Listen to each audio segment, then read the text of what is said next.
Assalamualaikum warahmatullahi wabarakatuh. Alhamdulillahilladzi asbahna ala fitratul Islam. Wassalatu wassalamu ala sayyidina Muhammad wa alihi washabbihi wa barik wasallim ajma'in.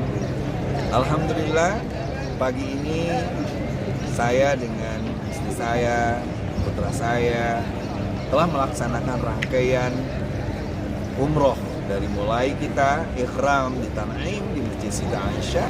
Setelah itu kita melakukan tawaf dan kita sholat subuh berjamaah. Setelah itu kita melakukan sa'i lalu tahallul. Betapa nikmatnya kita bisa melakukan umroh di bulan Ramadan pada hari Jumat di tempat yang begitu mulia, kesucian yang berlipat ganda. Tapi saya akan bicara bukit yang ada di belakang saya. Inilah yang disebut dengan Jabal Qubais. Jabal Qubais itu menurut beberapa riwayat adalah nama untuk seorang yang namanya Abul Qubais bin Syakhlil.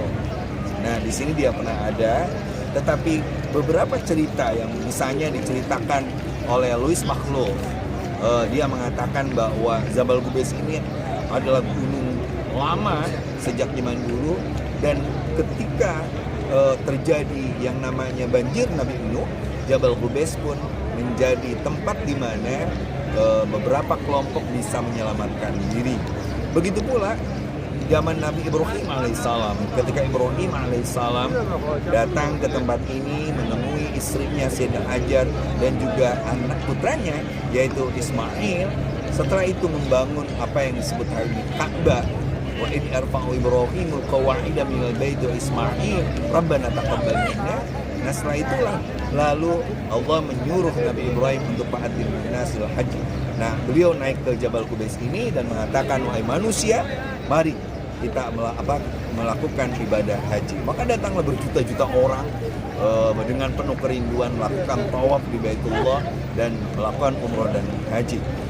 Di zaman Rasulullah SAW, tempat ini dipakai oleh ayahnya Sayyidina Abu Bakar, yaitu Abil Quhafa. Beliau di sini ketika itu, dan salah satunya adalah meminta hujan. Makanya ketika kemarau berkepanjangan, di sini pun menjadi tempat di mana Rasulullah diajak oleh kakeknya Sayyid Abdul Muttalib untuk juga meminta hujan. Jadi ini perannya besar sekali. Bahkan pernah suatu saat tempat ini dijadikan sebagai tempat pelempar majanik, panah berapi, sehingga ketika itu Ka'bah sempat terbakar. Nah, Jabal Qubais memang disebutkan dalam beberapa riwayat hadis untuk beberapa pahala yang utama, kata Rasulullah. Misalnya, barang siapa yang melakukan ibadah tertentu, maka dia akan diberikan emas segede Jabal Qubais. Nah, sekarang Jabal Qubais dibangun menjadi istana untuk pihak kerajaan, dan sebelumnya ini menjadi tempat para syekh. Kita tahu bahwa pelaksanaan haji dari dulu sampai sekarang, baik itu pelaksanaan hajinya, suqyah, memberikan minum dan sebagainya, itu sudah menjadi tradisi bahkan sebelum datang Islam. Seperti itu. Nah, para syekh itu, para ulama banyak tinggal di tempat ini sebelum akhirnya dibangun menjadi tempat di mana keluarga kerajaan kalau datang di Mekah. Seperti itu.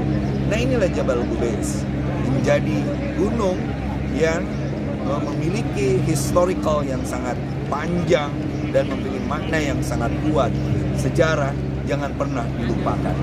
Kita bersyukur sekarang MBS Muhammad bin Salman memulai kembali tradisi mengingatkan bahwa tempat-tempat itu penting. Termasuk misalnya kita diingatkan bagaimana Rasulullah ketika itu disalahpahami, bahkan didustakan oleh Yahudi, dan dikatakan bahwa tidak mungkin ada nabi lahir di tempat ini, dia harus di tempat di mana Ibrahim alaihissalam berada.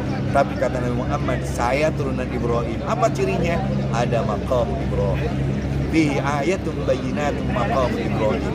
Maka ayatun bayyinat untuk Islam sekarang mulai kembali dibangun oleh Muhammad bin Salman. Misalnya kalau kita datang kemarin ke Gua Thur, ke sana itu udah dibangun tuh gada-gadanya. Saya lihat begitu pula di Jabal Nur yang ada Gua Hira, dan banyak sekali banyak sekali peninggalan yang akan diingatkan kembali memorialnya itu kepada kita. Islam dibangun atas hujah yang kuat, dan Islam dibangun atas sebuah kekuatan peninggalan-peninggalan bersejarah termasuk arkeolog seperti Jabal Uhud dari Mekah Al-Mukarramah. Semoga kita bisa mendapatkan kenikmatan umrah di bulan Ramadan yang mulia ini. Wallahul muwaffiq. Assalamualaikum warahmatullahi wabarakatuh.